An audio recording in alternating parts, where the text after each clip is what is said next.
11월 첫 주일 예배를 드리는 여러분 위에 하나님께서 이 한 달 동안도 함께 하시고 보호하시고 인도하시기를 주의 이름으로 축원합니다. 11월은 1년간 기회를 주신 삶이나 목표에 대해서 결산하는 달이지요. 우리의 삶을 뒤돌아보면서 1년의 삶을 결산합니다. 어카운트하는 겁니다. 하나, 둘, 많이 남겼는지.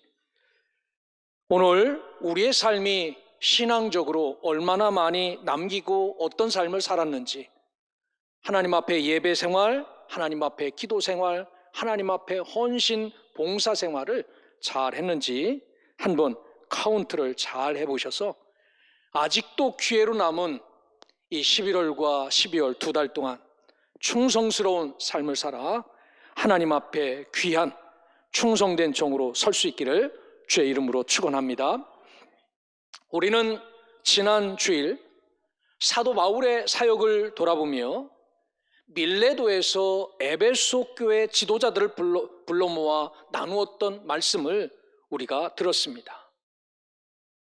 바울은 이 에베소 교회 지도자들을 불러 그들에게 말하면서 나는 복음에 사로잡혀 살았다라고 말합니다. 시종일관, 처음부터 끝까지 겸손과 눈물로 내가 알고 있는 모든 것을, 유익한 것을 꺼리낌 없이 나누는 삶을 살았다.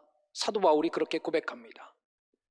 바울은 뿐만 아니라 인간의 의지가 아니라 성령에 사로잡혀 환난도 감수하고 경주자의 열심과 군인의 책임감으로 살았다라고 말합니다. 보통 삶이 아니지요.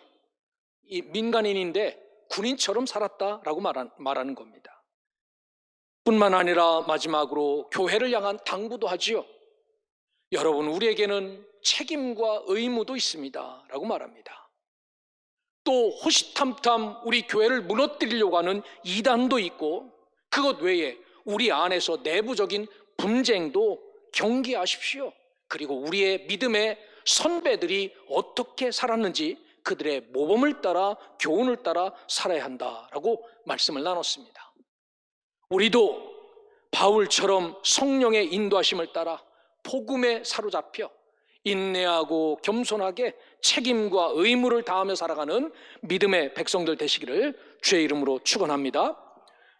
오늘 우리가 21장 처음부터 다 읽진 않았지만 성경을 기록하는 누가라는 사람은 1절부터 16절까지 핍박과 고난과 박해를 예상하면서도 굳굳하게 예루살렘으로 전진하는 사도 바울의 각오를 우리에게 소개하고 있습니다.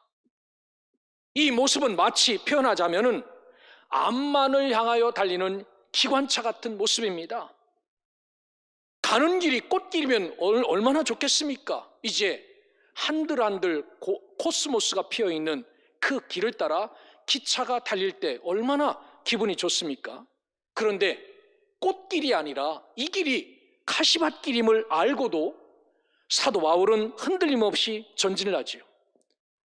어쩌면 바울의 이런 모습이 바로 저와 여러분들이 닮아야 할 그리스도인의 사명의 모습임을 기억하고 이 말씀을 들으면서 사도 바울이 이런 상황 속에서 어떻게 살았고 어떻게 움직였고 어떻게 결정했는지를 잘 깨달아 알아 우리를 불러주신 소명과 우리에게 맡겨주신 사명을 잘 감당하며 살아가는 소명의 성도들 되시기를 주의 이름으로 축원합니다. 바울과 동역자들은 짧은 시간이지만 밀레도에서 에베소 성도들을 만나고 작별합니다. 그리고 고스로 갑니다. 이 1절에 나오는 말입니다. 낭만과 예술의 도시였습니다. 얼마나 이 도시가 유명한지 지금도 나와 있는 코스라는 그런 도시입니다. 여기에 의학 학교가 있었습니다. 이 의학 학교에서 의사 되면 다 선수하는 히포크라테스가 여기에서 공부했고 여기에 교수였어요. 이 고스가 히포크라테스가 태어나고 성장한 곳입니다. 여기를 거쳐서 이 지중해 해안선을 따라 정말 여행이었다면 꿈 같은 여행의 그러한 코스입니다. 로도를 경유하여 바다를 지나 바나바의 고향인 구브로 섬을 지나쳐 두로에 도착합니다. 베니스 상인들의 직결지, 예수님도 가서 복음을 전했던 두로와 시돈인 두로에 도착하자 이 두로에서 사도 바울이 왔다는 소식을 듣고 7일 머물 때 두로의 제자들이 모여서 사도 바울과 말씀을 나눕니다. 내가 유럽을 다니면서 복음을 전했는데 이런 일이 있었습니다. 그곳도 우리와 동일하게 하나님이 택한 백성들이 그곳에 있었습니다 라고 증거했죠. 이러한 기간 바울은 두로와 제자들의 성도들과 교제를 나누다가 제자들은 성도의 성령의 감동으로 바울이 예루살렘에서 받을 핍박과 고난을 예감하면서 바울에게 예루살렘에 올라가지 말라고 권면합니다. 오늘 두로에 있던 제자들이 성령의 감동으로 바울을 붙잡으며 예루살렘에 올라가면 안 된다라고 4절에 말씀합니다. 그러나 바울은 제자들이 성령의 감동으로 말하는 권면도 아랑곳하지 않고 예루살렘으로 향합니다. 꼭 이 모습을 성경에서 한번 찾아보라면 사무엘상 6장 7절 멍에를 메어보지 아니한 저진하는 두 소 두 마리를 끌어다가 법궤를 싣고 수레를 메우고 그 새끼 송아지는 집으로 돌려보내지요. 새끼 송아지는 엄마 소와 떨어지는 게 힘들어서 엄마 부릅니다. 암소도 그 소리를 듣죠. 나를 찾는 우리 새끼 송아지의 소리를 듣지요. 12절에 보면 암소가 벳세메스 길로 향하여 대로로 갈 때 울고 좌우로 치우치지 아니하였다라고 말합니다. 소 눈이 진짜 큽니다. 그 큰 눈에서 눈물이 뚝뚝 떨어졌다는 겁니다. 엄마를 부르는 그 소리 때문에.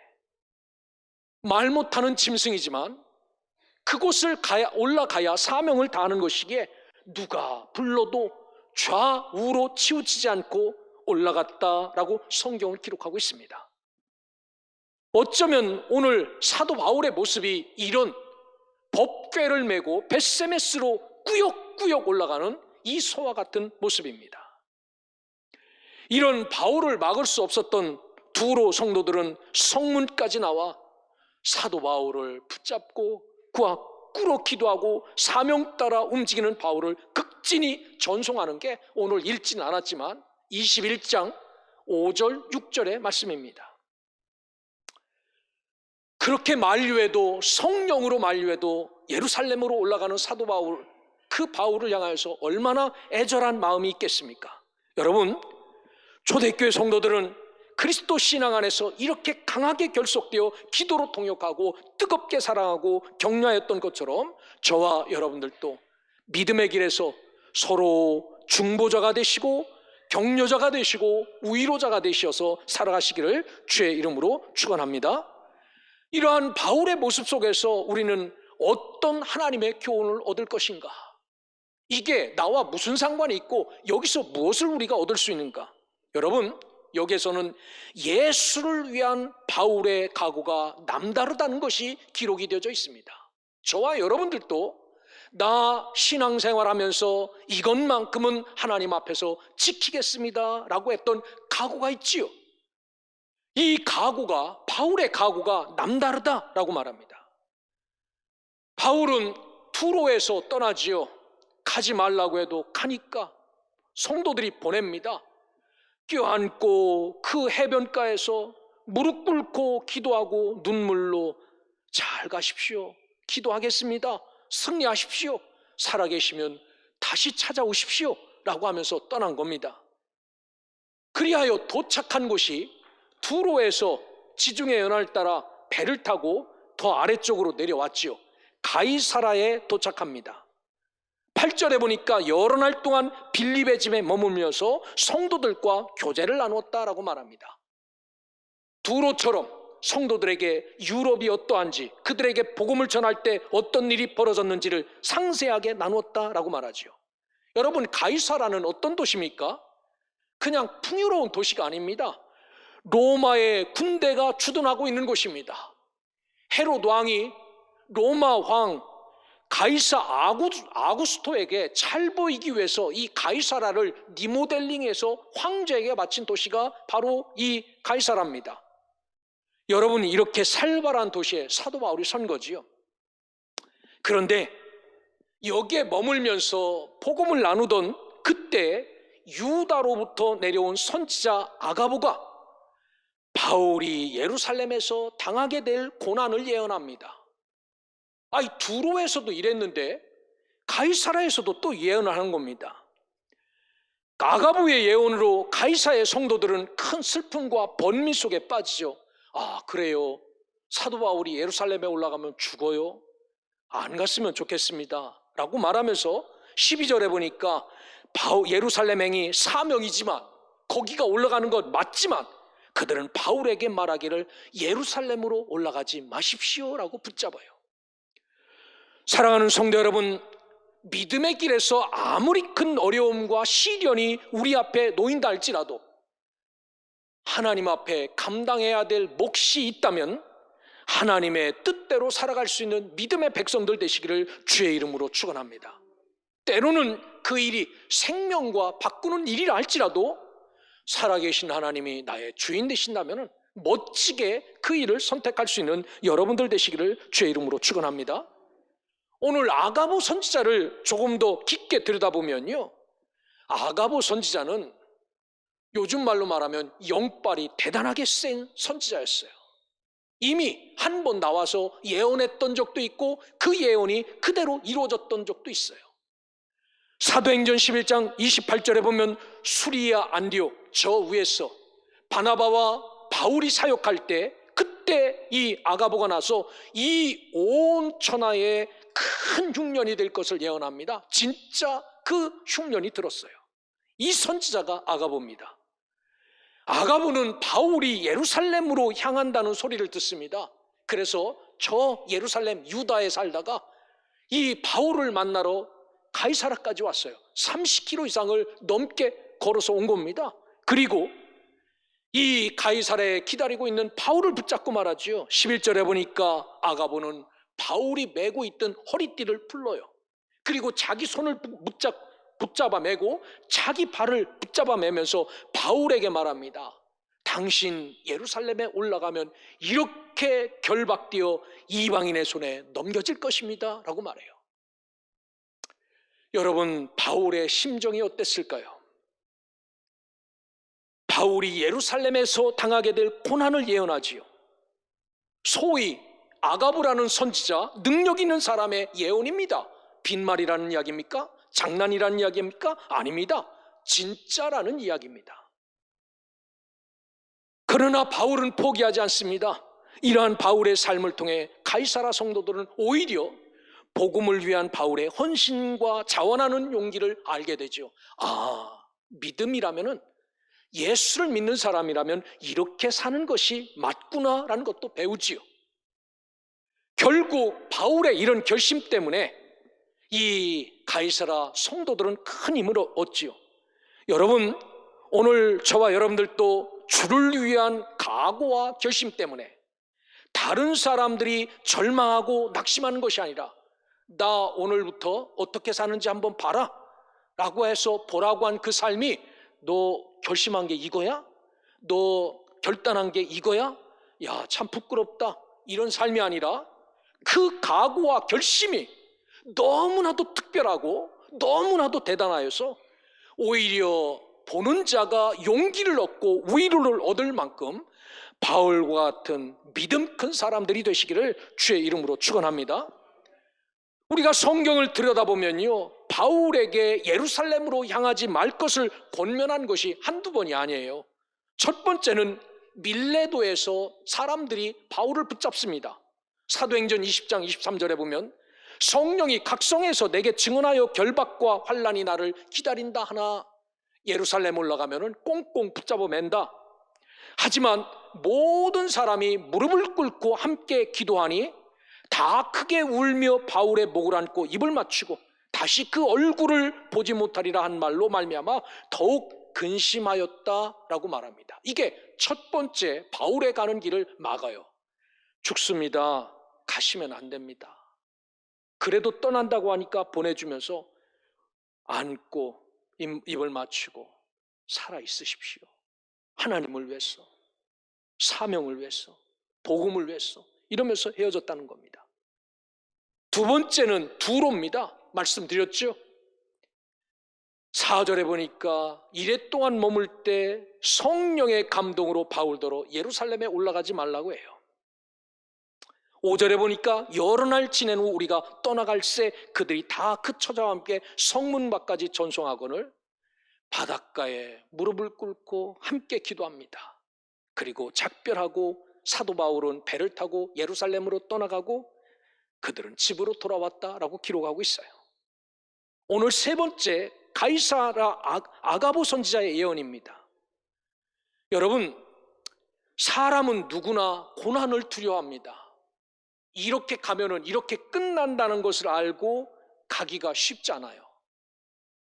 베드로조차도 하나님의 크신 구원의 계획을 알지 못하고 예수님 죽으면 안 된다고 만류했던 사람입니다.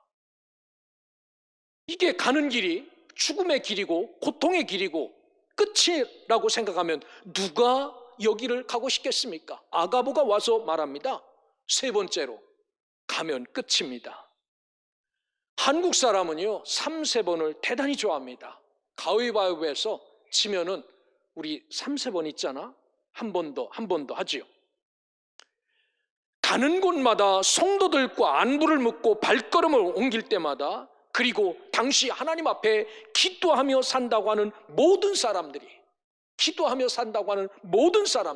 성령의 감동으로 한결같이 말하는 응답은 사도 바울, 예루살렘에 가지 마십시오. 가면 죽습니다. 였습니다. 여러분, 이 삶이 저와 여러분의 삶이면 어떨 것 같습니까? 가면 죽는 삶인데 내가 그 자리에 서 있고 우리는 움직여야 되는 사람입니다.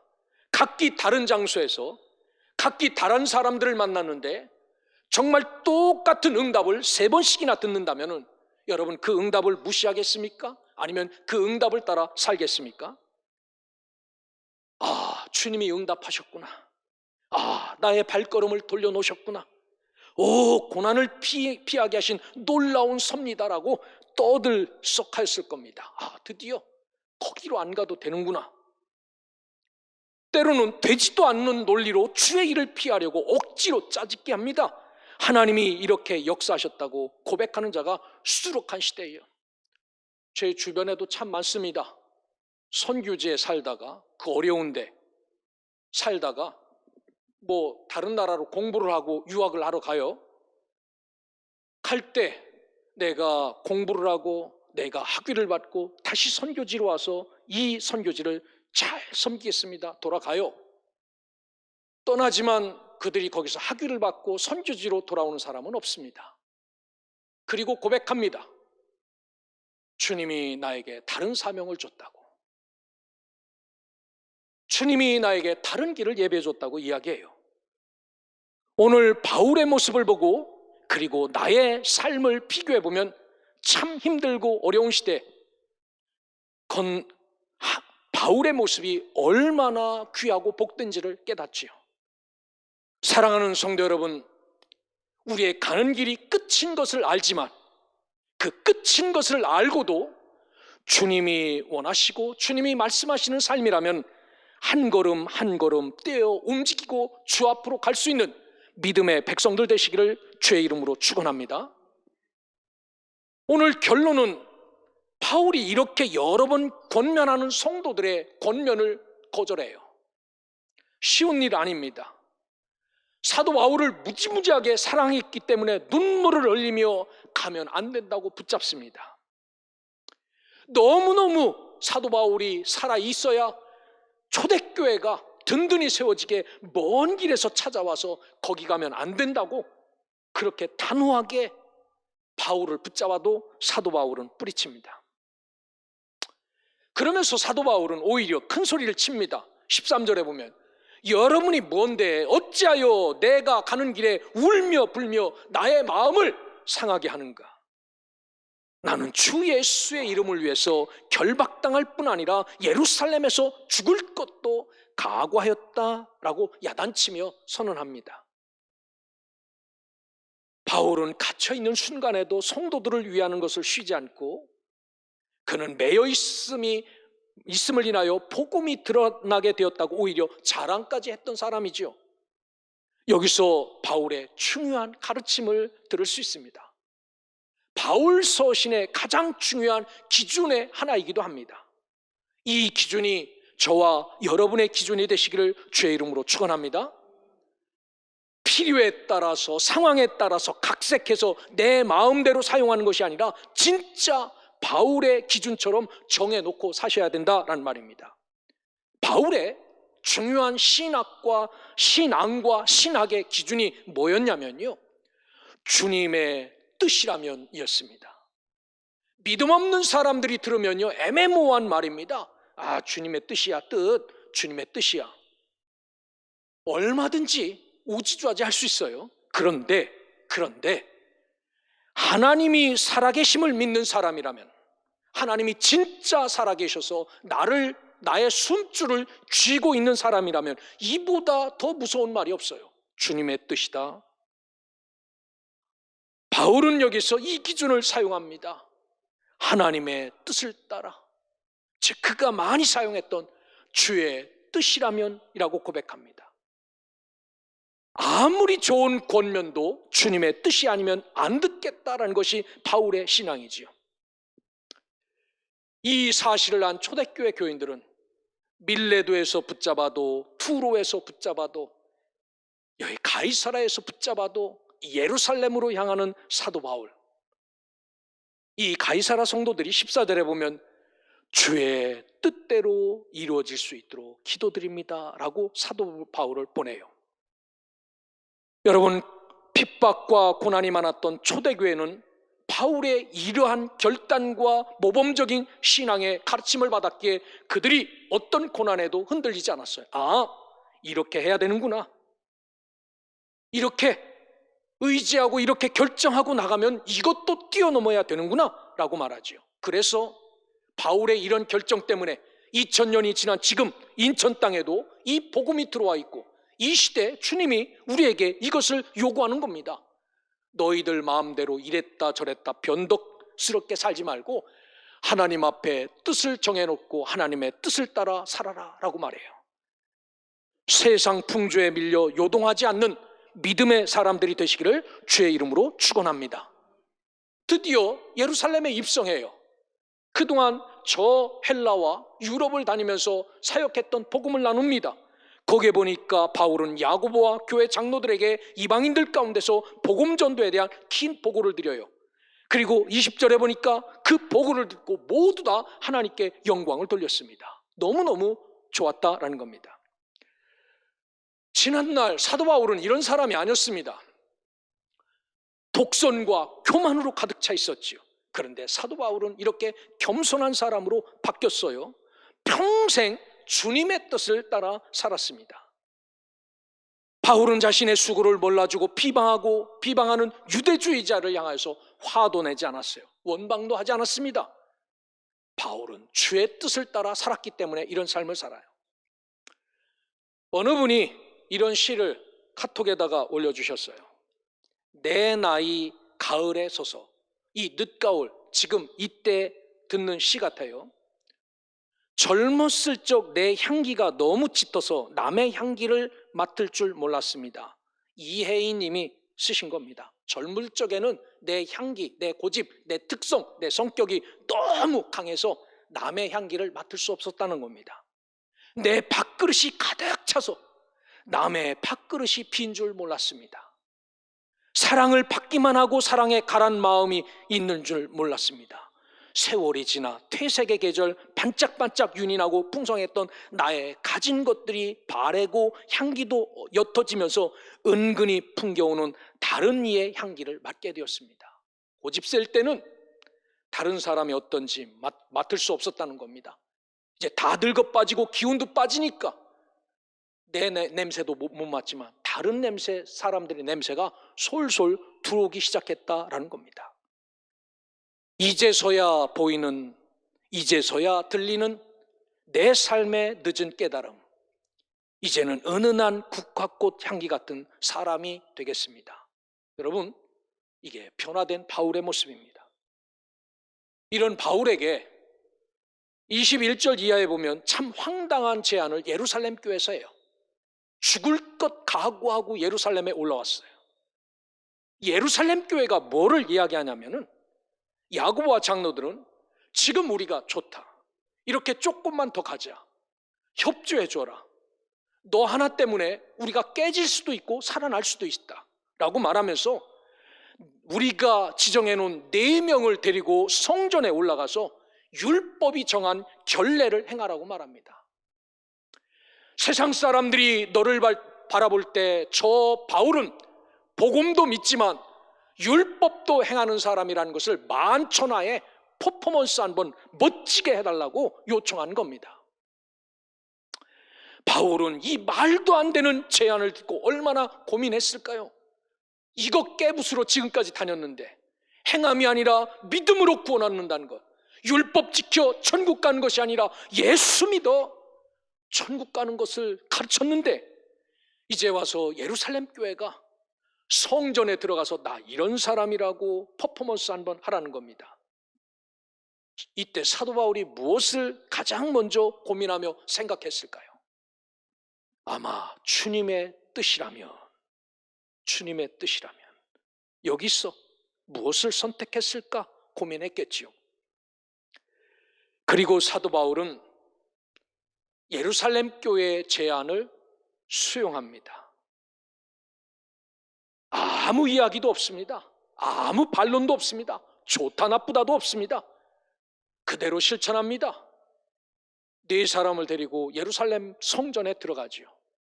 아마 제일 앞에서 했던 것 같아요. 일주일 동안 율법의 결례를 행합니다.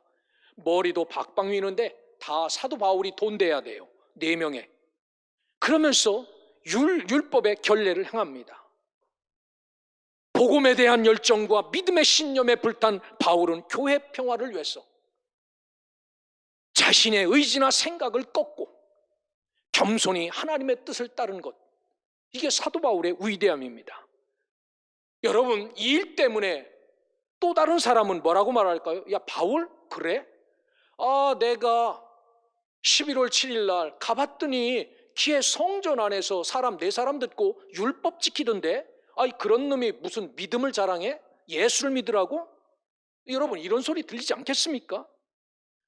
비판도 있을 수 있고 불이익도 있을 수 있고 불명예도 있을 수 있는데, 그것을 뛰어넘어 하나님 나라를 기억하며 자신의 모든 것을 포기합니다. 그리고 하나님의 뜻을 따라서 살아갑니다. 보통 우리가 생각하기를 선교는 거창한 것이라고 생각합니다. 그런데 선교는 거창한 게 아닙니다. 내 뜻대로 사는 게 선교가 아니라 하나님 뜻대로 살아내는 게 선교입니다. 그 선교지에 가서 아무리 내 뜻대로 살아봐야 뭐가 이루어지겠습니까? 오늘 우리도 교회를 섬기며 나갈 때 때로는 내 생각, 내 뜻을 고집하는 자들이 아니라 하나님이라면 이 시점에서 무엇을 선택하셨을까? 하나님이라면 이 시점에 나에게 뭐라고 요구하실 것인가를 기억하고 주의 뜻을 따라 움직이며 행동하며 결정하며 순종하며 살아가는 믿음의 백성들 되시기를 주의 이름으로 축원합니다.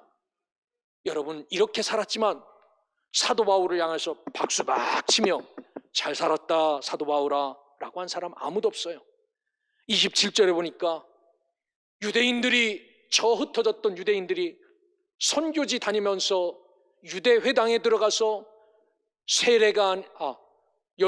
할례가 아니라 세례를 받아야 된다고 그렇게 말했던 사도 바울을 미워해서 예루살렘까지 와서 여기 보니까 충동한 사람들이 있었습니다. 혼합하다, 뒤섞다라는 쉰개옵니다. 사도 바울이 하지도 않은 말 막 집어넣어서 혼합해서 이놈이 이렇게 살았다고 고소하는 사람들이 있었어요. 이단자로 정죄합니다. 28절에 보니까 외치되 이스라엘 사람들아 도우라, 우리를 도우라. 이 사람은 각처에서 우리 백성과 율법과 이것을 회방하여 모든 사람을 가르친 자인데 라고 말합니다. 이 유대 사람들에게는 특징이 있죠. 선민의식, 나 택한 백성이라는 것, 또 하나는 율법이 있다는 것, 또 하나는 성전이 있다는 것. 이게 저들의 우월감입니다. 그런데 이 성전에 아무나 들어올 수 없는데 이방인을 끌고 들어와서 이렇게 만들었다라고 말해요. 그러면서 이 성전을 더럽게 하였다라고 말합니다. 케코 이노켄이라는 헬라어예요. 이 성전에다가 똥 갖다가 붓고 오줌 갖다 붓다는 이야기가 아닙니다.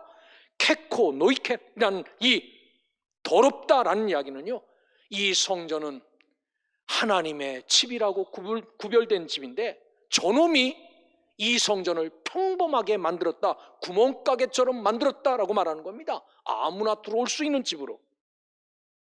뿐만 아니라 이것 때문에 드디어 결박과 환란이 시작되죠. 30절에 보니까 예루살렘 모든 백성들이 사도 바울을 성전에서 끌어내죠. 태형을 가합니다. 끌고 나가니 문이 닫혔다라고 말하죠. 오늘 바울의 사역 속에서 여러분 같으면 이런 삶을 사시겠습니까? 올라가지 말라고 하는 그 사람들, 가는 곳마다 다른 사람들이지만 똑같은 대답, 죽습니다. 올라가지 마십시오. 올라가지 마십시오. 그래도 사도 바울은 올라갑니다. 예루살렘에 올라갔는데 해야 될 일이 다시 돌아간 것 같은 기쁨, 하나님이 받으실 것 같지 않는 그 느낌, 율법의 율례와 관례를 행하는 것. 괜히 올라왔다. 이렇다면 내가 안 올라왔을 텐데 생각할 만한 그 일을 시켜요. 그래도 입 한 번 뻥끗하지 않고 이 일을 감당합니다. 결국 사도 바울의 이러한 일과 결단 때문에 오늘 우리에게까지 이 복음이 전해져 왔다라는 사실을 기억하고, 오늘 함께 믿음의 길을 걸어가는 저와 여러분은 바울처럼 각오가 남다르시기를 주의 이름으로 축원합니다. 예수 앞에서 내가 이것만큼은 양보하지 않고 살겠다, 이것만큼은 철저히 하고 살겠다, 혹여 그것을 양보하지 않고 살기 위해서 고난이 오고 핍박이 온다 하더라도 여러분 감내하십시오. 결국 그의 기준은 내가 정하는 것이 아니라 하나님의 뜻입니다. 주의 뜻대로 움직이는 삶, 이것이 성경적인 삶임을 기억하고, 사도 바울은 이 두 마음을 갖고 목숨이 왔다 갔다 하는 상황 속에서도 항상 하나님의 뜻을 선택하여 살았다라는 사실입니다. 우리 소명교회 성도 여러분은 사도 바울이 보여준 이 귀하고 복된 말씀을 받아 우리도 일사각오의 결의와 주의 뜻을 따라 살아가는 믿음의 백성이 되어서 하나님께는 영광이 되고 우리에게는 시련과 아픔일지라도 잘 감당하여 주의 나라에 세움받는 믿음의 자녀들 되시기를 주의 이름으로 축원합니다.